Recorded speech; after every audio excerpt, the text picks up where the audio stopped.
When it comes to love, you know it makes life worth living.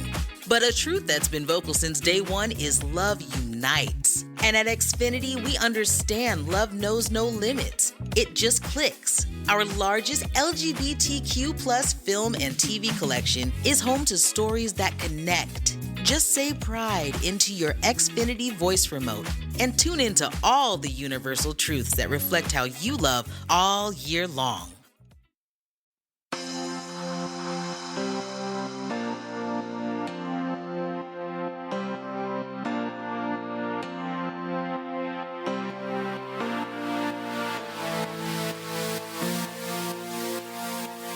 Hello and welcome to Outward, Slate's queer podcast that is actually just a stand podcast for Slate's other currently queer podcast, Slow Burn, Gaze Against Briggs, hosted by our dear Christina Carter-Rucci. If you're not already listening to that banger of a show, which covers everything from the pie that hit Anita Bryant's face to the police cars that got burnt up in the White Night riots as part of your Pride Month consumption, get on that today. I'm Brian Lauder, an editor at Slate, and speaking of Pride, here we are. It is June again. I'll be real honest with you guys. With everything going on in the world right now, I am not feeling particularly celebratory, but I am feeling fired up and inspired by our people's history of resistance and demanding space and justice for ourselves.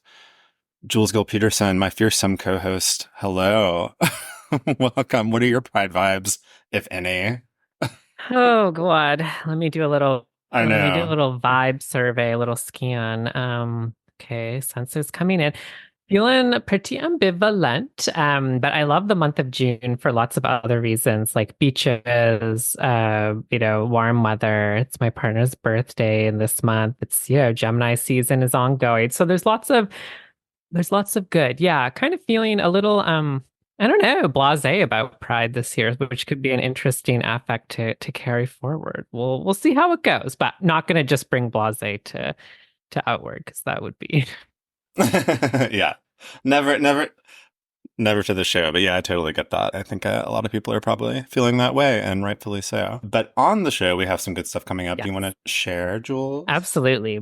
However you're feeling, if you just want to ride that high even higher, if you need a little compensation, we got it. We got you. Yeah, we've got, a whole bunch of things coming up this month. We're going to be talking with a gender doula about what gender doula-ing, what gender doulas can do for your gender. Actually, very interesting and fascinating, particularly timely kind of thing. And then we've also got some queer animals coming in the pipeline. So if you have wondered if all the rumors about dolphins and penguins are true, I think we'll be in a place to confirm. What do you think, Brian? Sounds pretty good. I think maybe we'll even have a few of them on the show to speak. Oh my God! Can we please have edible guests? Do we carry enough liability insurance for that? I think if we take enough LSD, we can talk to the dolphins. Is that how that works? Yeah, maybe that's what we'll do. So that's coming up later this month. But as for this week's show, we're kicking off Pride in high style by having OG Outward mother June Thomas back on the show to discuss her wonderful new book, A Place of Our Own: 6 Spaces That Shaped Queer Women's Culture, which is out now from Seal Press. This book has everything: seedy pubs haunted by lesbian Lotharios, secretive shops with mysterious Greek names, neo-pagan land-dyke love triangles, and even softball. We'll talk about all of that and so much more. But first, we'll have our usual round of prides and provocations, and then updates to the gay agenda. Well, let's hop right into it because, prides and provocations count 3 times as much during the month of June. So for everyone tallying at home with us. But we're really delighted to be joined by the one and only June Thomas to join us. So June, thank you for bringing your feelings with you and not just your book today. Thank you for having me. Well, why don't you kick us off? How are you feeling at the start of this year's Pride season? Provoked, proud, a little bit of both, neither? I am definitely proud because I have had a chance to listen to Slow Burn Season 9, Gaze Against Briggs, which Brian mentioned early on, which was another entire wonderful episode of Outward that is so damn good that it really is, transforming my mood. It is bringing me joy. It's bringing tears, which is not something I typically do. I have to say, I'm not an easy cry, but that show this season certainly did it for me. It's just packed with information, with feelings, as I say, and also with queer women's voices, which isn't always the case. And Christina is just an amazing host. I am not going to be the first person on this show or on this network to tell you that this is something really special, but my God, it is. It transformed my month. It could transform yours. Season 9 of Slow Burn, Gays Against Briggs, Gays Love Christina Cauterucci. Yeah. Gays with. Yeah. Couldn't have said it better myself. On this round of Pride and Provocations, I am feeling provoked. And I'm provoked by kind of like a silly, small thing, I guess, in the world that we're living in right now. But I'm gonna share it anyway, because it bothers me. You're gonna think that I'm kind of being like one of those dudes who catcalls on the street that's like tells women to smile more, it's like, smile, you're like beautiful, that kind of thing. Ever thought you're like that, Brian? No, but because my provocation is gay men who do not smile in their pictures, and I'm over it. So I'm telling them. You are telling them. I'm on the podcast telling them to smile. I am over. I've had it with the non-smile, the grimace, the sort of smolder, the angry looking faces that a lot of gay men make in photos. It really bums me out. I think it comes from this desire to look butch and like sexy maybe all the time, like you're kind of cruising the camera, but I don't need to be cruised on like an Instagram story. Like, let's save that for real life if it's going to happen. It's this like Tom of Finlandification thing that's happened with like, it's not terribly new, but I think it does go back a while. And like, it is this thing of like having to look that way all the time. And you end up looking mean and kind of dull. And I'm just over it. So my dream for my people this summer is that we show some teeth, we use those facial muscles, and we smile because we are so much prettier when we do. I thought just because the sweet of the summer was Sour Patch Kids. And so when the queens were, giving face, they were having to pucker at the sour sweets. But obviously, I got that wrong. Yeah, maybe that's what it is. Maybe everybody is just biting down on a warhead or whatever those old candies used to be called. But yeah, I'm over it. Jules, what do you have? I love it. I'm still hung up on the word pucker. I am feeling provoked, but I think it ends in a pride, or I'm going to project pride onto people. It's just that kind of like, I'm already starting to see, as the calendar is flipping over to June, some provisional kind of roundup journalism, kind of clickbait-ish LGBT journalism that I assume is desired to like stir shit up on the internet. That's very like, who's in and who's out at this year's Pride parades based on, are they good or bad people? Do they deserve to march? And it's not just like your old friends, the police. There's a lot of like, I don't know, I think the one that actually put this in front and center of my mind this morning, I was scrolling, it was like, I think something about Boy Scouts or Scouts of America can't wear their uniform in the parade or whatever. So I'm provoked by that because I know there's a lot of repetition every year, and that's like, I think part of what makes the start of this month so weird every year is that it's just like the same thing that was said 367 days ago is like being said, just like changing the vibe or aesthetic slightly to update with where we are culturally. And that just gets tiresome the older you get. But I also just want to say like, we have permission to not with that. Like, who is and isn't in the parade, in a conventional parade, extremely unimportant. If we want to talk about like good examples of that, like, I can always think of the role of Black Lives Matter in Toronto and like actually really organizing around the parade and the question of police participation, but like, again, parade is already like, 1 million times diluted from what Christopher Day Liberation, marches used to be anyways. And it's just like, it's cool. That's like family pride. That's like, we don't have the right to public space. It's all privatized today and you have to have a permit that's really expensive, which is why you have corporate sponsors and it's like, it's all good. We can just let it go. It doesn't matter. So this is where I think the pride comes, like feel some pride and just like letting that clickbait wash right through you. I don't know why I'm doing ASMR more meditation voice right now.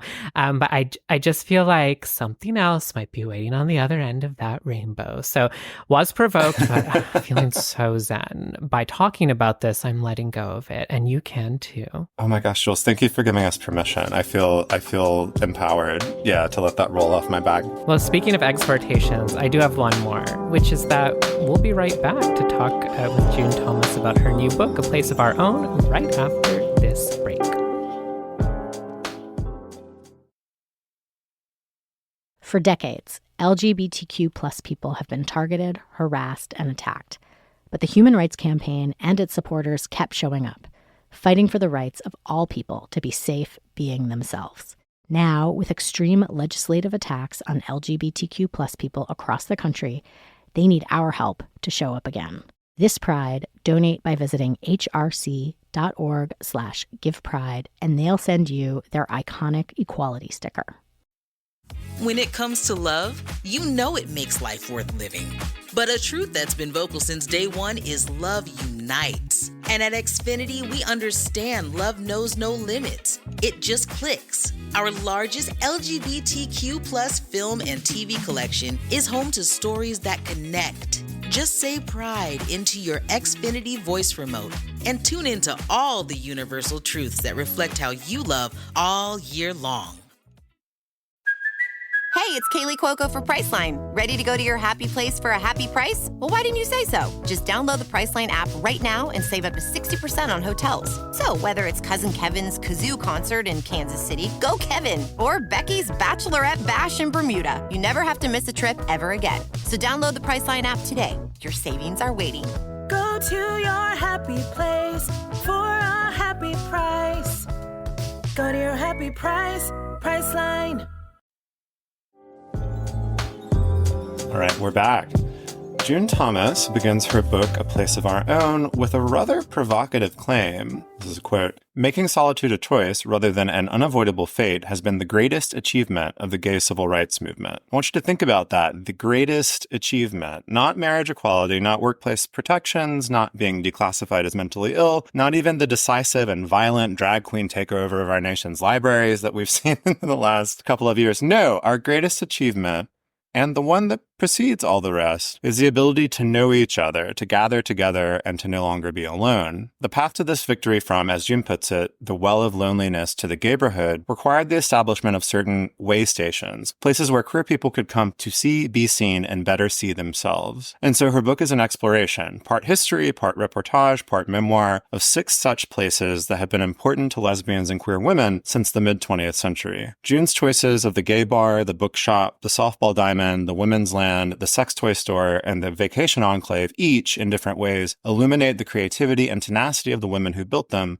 as well as the tensions, foibles, and blind spots that often led them astray. Overall, the book is a fascinating, funny, beautifully written, and sometimes brutally honest love letter to the importance of place in queer life. I'm delighted that one of our Outward family wrote it, and I am thrilled that she is here today to tell us more. June, congratulations on the book! Thank you so much. Thank you. How are you feeling just as it's coming out? This is Oh, just my goodness. vibe check for you. It's so weird. Like I think last time I was on the show saying I felt like 24 months pregnant. Now I'm just like, I feel like I'm holding my breath, and I don't really know when I'll get to let it out. It's a strange, odd moment because we're recording this a little bit before the book's published. Right, so right. I don't. It's just an odd feeling because nothing's going to change that day. But I feel like it's a big day. I don't know, it's like your birthday. It's a huge day. Yeah. Well, let's start at the beginning, which is always a good place to start. How did this project come to you? We learned in the book that you were, of course, part of a number of these spaces, in your life, at different points in your life. But what made you think they needed to be captured and celebrated or even critiqued now? Well, as always, there were multiple factors. One was this kind of overwhelming, felt like the big narrative of the moment was about disappearance. The Lesbian Bar Project, for example, talking about, the tragedy of how we, have so few lesbian bars these days. And actually, yes, it is really, really strange that in a nation of 332 million, there are 32 lesbian bars, self-defined. But it also felt to me that narrative made no sense. Of course, we have so many more places that we can go to now. The world is so much bigger. Back in the day, the lesbian bars were the only places, for the most part, that women could be together, could be open, could, explore their sexuality in multiple ways. And so I wanted to push back against that. I also found, actually, that people who were really smart, really interested in history, often didn't know stuff. Jules, I can only imagine how you must, as a historian, experience that feeling so frequently. And also, I just really love speaking with old lesbians, and so I just wanted an excuse to do that. But that part really comes through like so beautifully. I mean, so does your voice, June, I have to say. I guess because I have the privilege of also knowing you. Like, there actually are quite a few laugh out loud moments, but often it was when you were saying something that it was both hilarious, but I also was like, that's so, I could hear your voice in my head. And I love those punctuations because, yeah, I mean, like one of the pleasures for me too is like, I know only a little bit about a lot of the things you're writing about, not a lot. And so it was exciting to find out more about them, but it was delightful to have you as my guide and narrator. But I did want to ask about the interviews because I think they're just incredible. I'm so glad you love interviewing old lesbians. I find it incredibly intimidating and I avoid it because I feel like so like, wow, like here's a person who has triple or quadruple the life experience of me, but also like, I don't know. I just think like there's a comfort sometimes in feeling distanced from the past, even when it's like your quote unquote own community's past. But then there was also just something incredibly moving about, say, I mean, even just to stay with lesbian bars, to hear about the legendary story of some that I've been to in New York, whether it's the Cubbyhole or Henrietta Hudson or really a whole constellation. Yeah. And then to be like, okay, but here's what the owner has to say, here are reflections over decades. I mean, I'm just so curious, like what was that like for you? Both conducting research on these things as historical, but then presumably, I imagine just falling into the orbit of these people who lived that and trying to figure out what version do you then bring to the reader. I mean, it just seems like such a rich, interesting, probably mind-boggling at times sapphic dilemma. Well, one part that was extra strange actually was that because of when I started to research the book and write the book, and because there are 6 chapters, I did tend to do them, focused on one chapter at a time. And that meant that at the beginning, it was still, maybe it wasn't technically locked down, but in practice, I couldn't travel. So, when I thought of this book, I figured I would be going around, I'd be actually meeting with people, I'd be, walking into spaces with them. And it turned out that wasn't possible. So often we were on, not often actually, we were always on Zoom. And so it was, that was different from how it might have been. But I was still like totally intimidated. I was still, really wanting to prove myself, that, hey, I'm one of you too. And it was interesting how often that had been the case. There are some people who I just think now are absolute legends or absolute superstars who telling their own story of how they had to prove their bona fides in order to, make a connection that, it did make me feel part of a lineage. But yeah, I mean, and it was sometimes there were people I knew, for example, Mary Farmer, who had owned Lammas when I worked there. That was, the great feminist bookstore in DC, you can't help yourself, right? You're still full of admiration. You still remember what it was like, what she was like, and also kind of asking about sad things in a way. I absolutely am of the opinion that the fact that stores closed doesn't mean that they failed. I truly believe that. It's not just something that I'm saying at the same time to kind of go through that moment of like, we really tried. We tried a lot of things. We were very creative and innovative and it just couldn't go on. There's a you just have to spend time just sort of nodding at that point because, yeah, it's sad, but it's reality. While we're on the subject of reporting, I actually wanted to ask, it's pretty clear that the bookstore is maybe I shouldn't put words in your mouth, but the bookstore seems to be the place that you're most at home among these 6 things. And again, it's the bar, the bookstore, the softball field, the sex toy store, the lesbian sort of separatist land, and the vacation enclaves like Cherry Grove. So, those are the 6 places. Seems like you're most at home in the bookstore. Which was the one where you felt like most at sea in doing the work? Well, there were 2. So softball, I'd never been to a softball game. And it's not, I loved sports. I've always loved sports. And so sporting events were very important to me as I write in the book. It actually was the first place that I ever kind of sought out other queer people was at a women's professional tennis tournament. I grew up in Britain. Britain has, there's a lot of things it doesn't have, but it does have a lot of tennis tournaments, or it had more back then. And I just had a feeling that, I was 16 or something. I just had a feeling there would be lesbians there. There were, although actually there were more gay men. So in a way that surprised me, I ended up coming out more around gay men. So I had to kind of learn about that in a very sort of, when I was talking to people who'd been involved with these feminist softball teams, I'd be like, been such basic questions. I hear softball's really big in the South. Like, yes, honey, it sure is. Okay, thank you. But the other one too, I have to admit, was the sex toy store, because I think it's super important. And, sexual liberation is an absolutely essential part of liberation. You cannot be liberated until you are sexually free. But I don't know, I'm not quite a prude, but when I was researching that chapter, you had to go to websites and so on. I swear every website for I believe they call themselves the pleasure product community. There's about 25 dildos and vibrators on every webpage. And I was like, oh my God, nobody is here. It's not like I'm in a workplace. I'm just in my home office, and I'm still I feel terrified that somebody's going to bust me for this, But that chapter also ended up in a weird way being my favorite chapter, because it is a crazy story that was just absolutely fascinating. And all the people who worked in those stores were just so great. Because of course they are, because their whole thing is to deliver education, to make women feel comfortable. And they'd gotten really good at that. And they were great interviews, because that's also what an interview is educating people without making them feel talked down to, and also making them feel comfortable. That's what every journalist hopes for. Yeah. Well, you do it so well, and it has me thinking about this impression I was kind of left with at the end of the book, a really welcome impression, and one that I don't know, it feels rare to me. I think you alluded to this earlier, that there's sort of this dominant lost narrative around lesbian anything. I mean, lesbians, right? But certainly lesbian brick and mortar anything, or even community things, and I think one of the feelings maybe that's associated with is simply anxiety. And I kind of want to say, it's of all the things I've read about lesbians in the last couple of years, which is a lot, in case listeners want to know.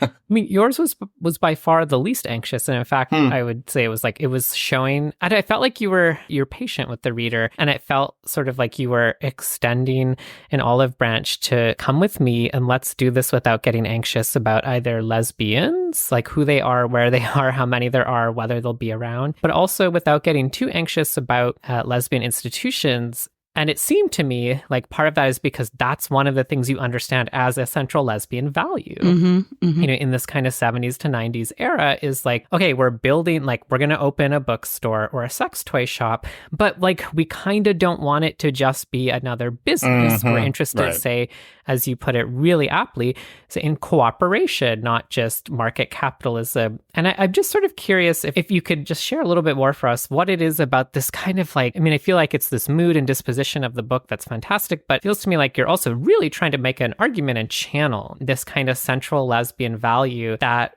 I think I almost want to say feels to be like you're saying it's quite underrated. People misinterpret it for failure. As opposed to resilience or persistence. And towards the end of the book, you say hey, I'll make my bet on lesbians over a lot of other things. And I'm totally with you. And I just sort of curious, I guess maybe one way to ask this question too is that something you went into the book hoping to demonstrate, or did that kind of come through to you in the process of researching and writing? That's one of the many things that I only came to understand when I was quite deep into the research and the writing.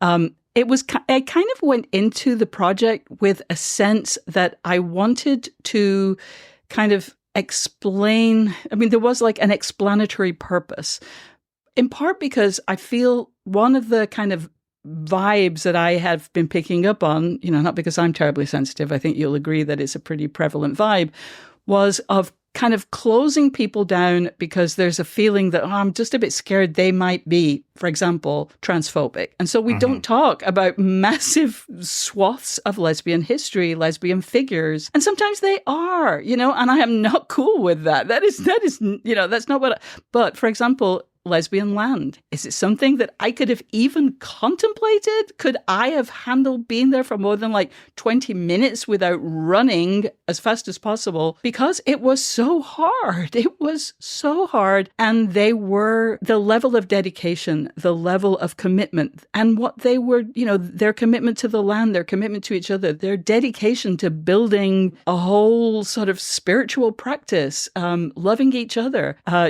crazy sexual experimentation.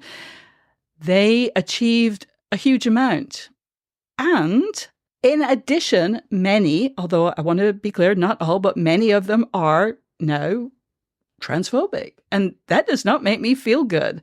But I also just kind of want to put in a, not to kind of let them off the hook, but also just what they did is worthy of celebration.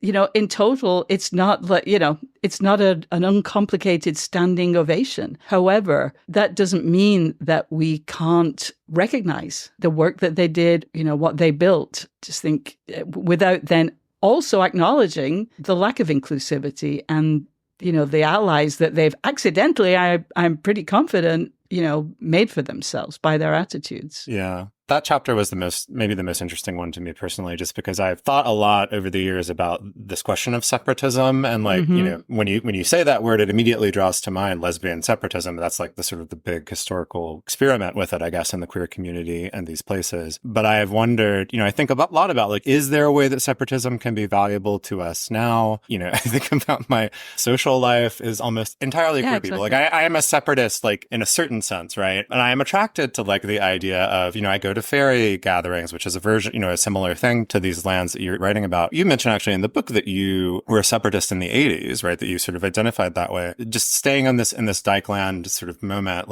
talk about what separatism meant to you then, maybe, and then how you reflect on it or think about it now. And what are the things that are valuable from that, right? Even as we acknowledge that it went in a lot of ways in a bad direction with these particular places. Or that it got very stuck, that seems to me to be the problem, that there was no fresh blood. There were no new inputs, which I think, from my point of view, is kind of where things went wrong. So there's a couple of things. Just you have to be conscious of what were the options at a particular time.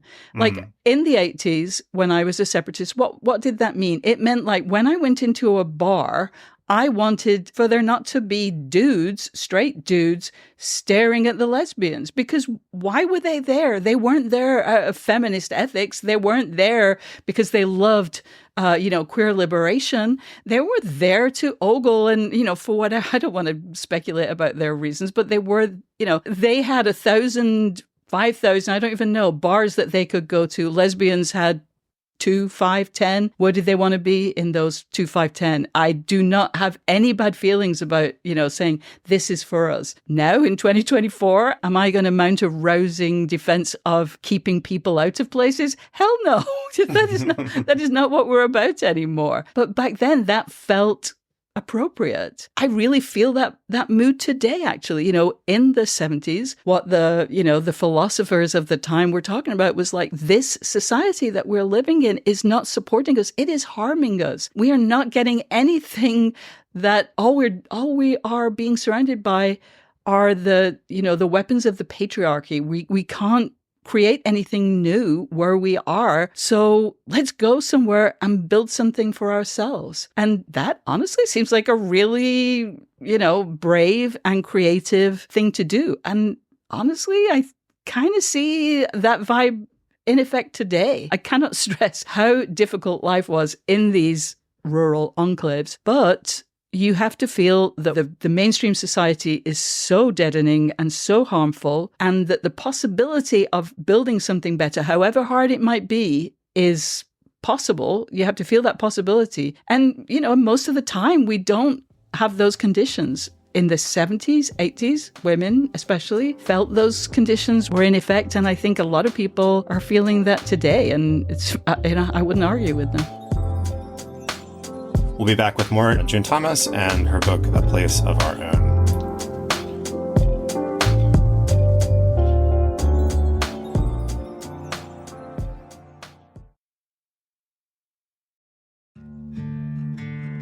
Dear Colgate, I love that you love that I love being at home. You even let me whiten my teeth from home. Because you know how I feel about getting up from my cloud couch. The Colgate Optic White LED Kit gives professional-level results in just 10 minutes a day for 10 days when used as directed. And that's why, Colgate, I want you to meet my parents. Because ever since meeting you, I've been living life to the brightest. Colgate Optic White. Find it at all major retailers. This episode is brought to you by Shopify. Whether you're selling a little or a lot, Shopify helps you do your thing, however you cha-ching. From the launch your online shop stage, all the way to the we just hit 1 million orders stage. No matter what stage you're in, Shopify's there to help you grow. Sign up for a $1 per month trial period at shopify.com/special offer, all lowercase. That's shopify.com/special offer.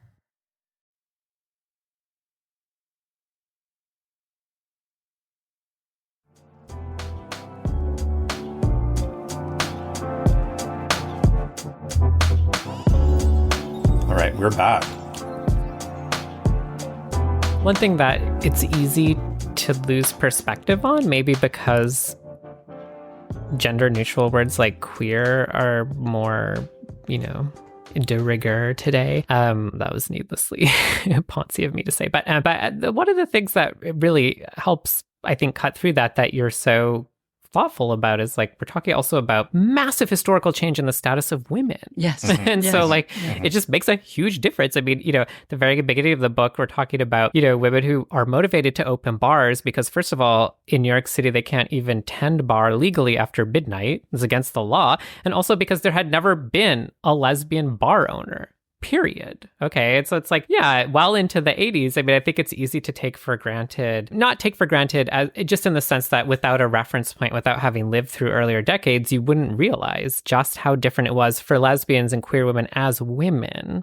And that was very central to it. And I just feel like that is something that I find so helpful. Yeah, I don't know. You just paint such a portrait of that. But it makes me think of one line from, towards the end of the book that I wanted to ask you about was you say, actually, I think this is in the postscript to the book, but it serves as a really interesting meditation on the project as a whole. You write that, quote, over and over again, so many of the people I spoke with over the course of researching this book told me that what they really wanted was a community center. And then you say, when that proved impractical, they instead had to create sustainable businesses. For a lesbian business to succeed, it has to satisfy its queer customers and make a profit. Either task is difficult on its own, but the combination is almost impossible. And I'm so interested in that. It strikes a chord. I've certainly heard it as almost as a punchline. And, this idea that gets reinvented every 5 years anyways by people who are coming of age and we need more alcohol free. We need a coffee shop. And it's sure. But you might be interested to know people have been saying that every 10 years since there were bars and coffee shops. But I wonder then,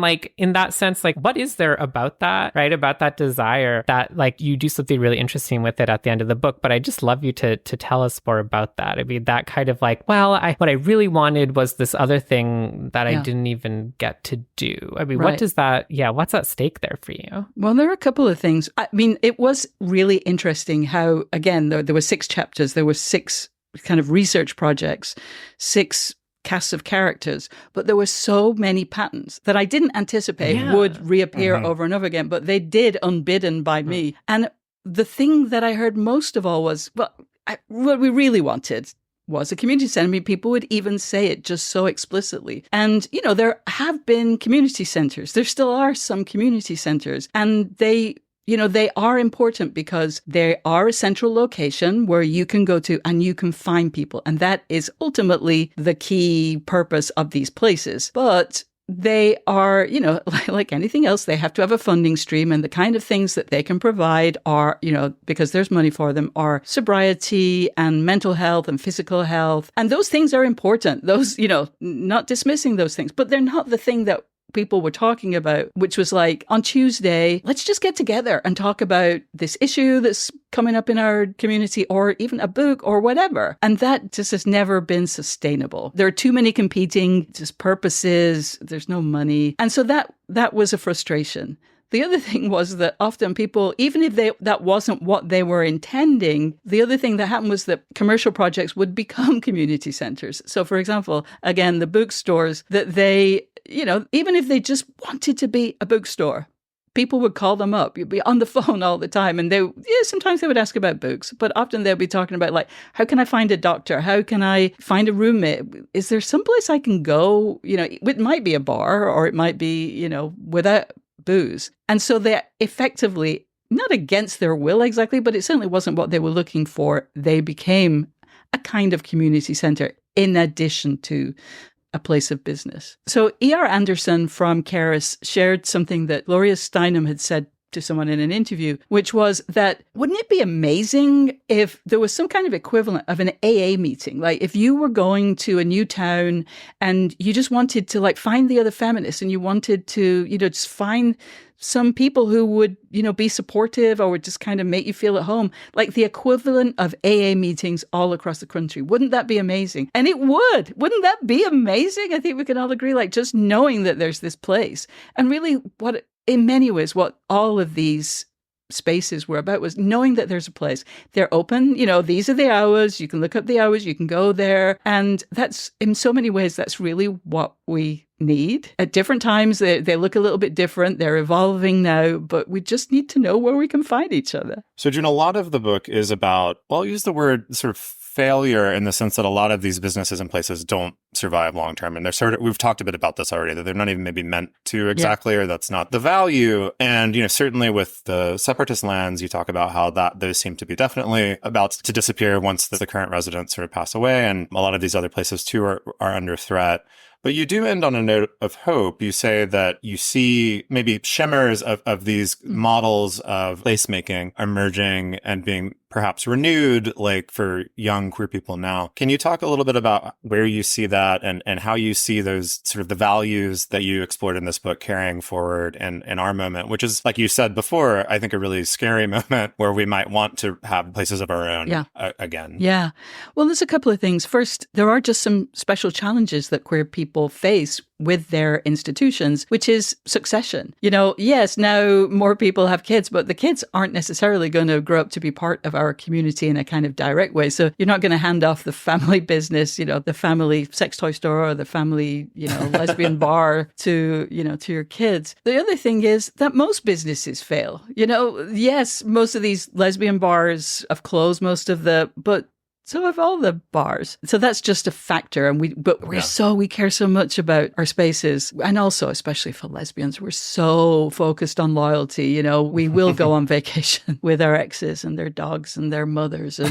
And so, we are especially freaked out when things close. But I really, truly do see, as part of this evolution of spaces and of community and of gender and of sexuality even, that things are coming around, that, there's been this renaissance of feminist bookstores, and they're different. They're in the South mostly, and they're not, in the center of town. They're not kind of trying to replicate exactly what the bookstores of the 70s did, but they've learned from them, and they know what they're doing. And the same with the nightlife spaces, which are very different from, Bonnie and Clyde in 1977 or whatever, but they're what we need now. I think there's this sense of reflecting the times and also learning from the past that's really hopeful to me. I see, even in these awful times, this feeling of understanding the power of community and getting together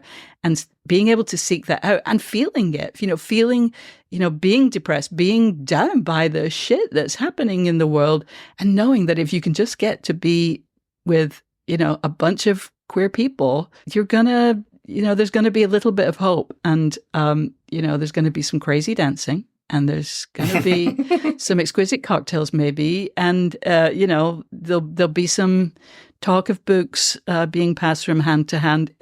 there'll be some pet talk. Of course there will. But, we're full of hope, and getting together is what it takes, says the woman who never leaves the house. That sounds like a kind of heaven to me, June. The way you just described that's a really lovely note to end on. Thank you, June, so much for being here to talk about this. Thank you for writing this book. The book is called A Place of Our Own: 6 Spaces That Shaped Queer Women's Culture. When this show comes out, it will be out, so you can go buy it, pick it up, gift it to friends. It's a great Pride gift if we do Pride gifts. I don't know if people do that, but excellent one to do. Wonderful, wonderful project. And just, thank you again, June, for doing it. Well, thank you. And before we let you go, we couldn't pass up the chance for a little gay agenda roundtable. So, Bryan, do you want to kick us off? What have you got for us? I do. I actually have 2 that are sort of related to this idea of queer place, because I was just very taken with that reading June's book. One is a Instagram account that I have discovered recently. Others may know it already, but it's called Queer Happened Here. It is a New York City-based thing, so, it's a bit local. I mean, I know our listeners are not all in New York, of course, but it's really great. It just does posts on, like, an address that had a queer institution at it. It could be, recent ones, in fact, were, like, a bar that I'd never heard of called, like, The Bicycle, that was on the Upper West Side, where there are, like, no gay bars now. But you get the history of that. You get a little bit about the owner, who was apparently a very interesting man who wore green, like, emerald furs all the time. But there's also stuff about theaters. There's stuff about medical places. There's all kinds of things that it covers, not just bars. Another recent post was a pool mural that Keith Haring did in a public pool that I'd never seen before, and is really beautiful. And there are photos of him painting while people are swimming. It wasn't even closed. So it's just really cool. Again, it gives you the address, and you can just sort of imagine this sort of palimpsest of queer history over the city that you're in. So that's called Queer Happened Here. My second gay agenda item is one that I thought of while we were recording, actually. It's the Apple TV show Palm Royale. It's been out for a while, but it's a really funny, great show starring Kristen Wiig. It's a comedy. But I did just want to mention that there is a great representation of a feminist bookstore in this. It's kind of one of the central areas where the story takes place. So if you're looking for just a very sweet sort of send up of that with the consciousness raising and all the various books that we were sort of discussing earlier, check out Palm Royale on Apple Plus. So I want to recommend a book which I believe is by a straight person. It's called Razorblade Tears. It's by S.A. Cosby. It's a Southern noir kind of mystery thriller. And what I found very interesting about this book was, well, let me tell you what it's about. So it's about 2 men, Ike and Buddy Lee, one black, one white, who meet when their sons, who were married to each other, are murdered. Neither man dealt with their son's homosexuality, with their coming out, very well. Both have a history of violence and incarceration. And it's a harsh, violent story, which is actually very well written. S.A. Cosby is a great writer. And it's a story of recognizing that you have been an asshole, that you have not supported the people you love, that you have failed in a significant way. And kind of realizing that and trying to fix it, but not always succeeding, and not succeeding immediately, and not having a conversion moment and just being perfect. I remember 10 years ago, I don't know, suddenly a lot of people who had been, unthinkingly homophobic, I think, had this realization that maybe they shouldn't be. And there really hasn't been much of a literature of that recognition, of that transformation. And this really did feel like it was kind of exploring that sort of, process of unlearning homophobia, of making amends. And I think that S.A. Cosby did it in a really interesting way. And it's also a very thrilling book, as I say. So it's called Razorblade Tears. It does have some scenes of violence, but I found it really, really interesting. I also What about have you, a Jules? reading suggestion, a shorter one. An article in Rolling Stone recently by Megan Jordan came out on May 22nd, but it's part of their series covering America After Roe. And this article is called Life as an Abortion Doula, and it profiles Ash Williams, who is just a fantastic abortion doula working, in the South, who I've had the luck to meet a few times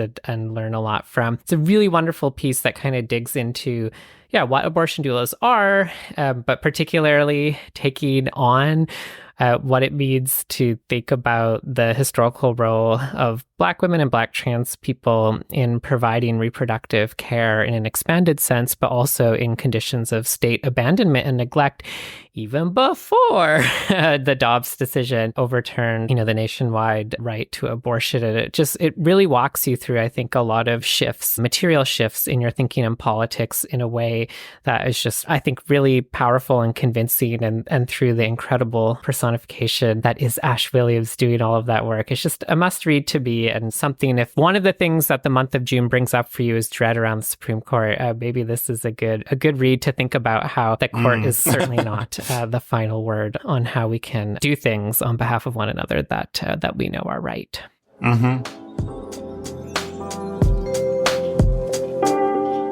Well, I hate to say it, but I think that's bringing us to the end of our episode for today. But before we go, I want to give a reminder to everyone. Please do send us your feedback and topic ideas and your advice questions to outwardpodcast@slate.com. And as a reminder, if you join Slate Plus, you'll get ad-free podcasts, extra segments on shows like Working, and you'll never hit a paywall on the Slate site. You can learn more about that at slate.com/outward. Our show is produced by Palace Shaw, who makes this show feel very much like a place of our own. And if you like Outward for that reason too, please subscribe in your podcast app, tell your friends about it, and rate and review the show so others can find it. In the meantime, not goodbye, but until next time, Jude and Bryan, but stay gay and also happy Pride. Happy Pride, stay gay. We are audiostack.ai. Combining AI writing, the best synthetic voices, with production and delivery. Be it ads, podcasts, or VOs for video. Just like this ad. How would you utilize AI audio? For free. Go to audiostack.ai/contest. Give us just a few details. And you could replace this spot and be heard by millions. See webpage for T's and C's. audiostack.ai/contest.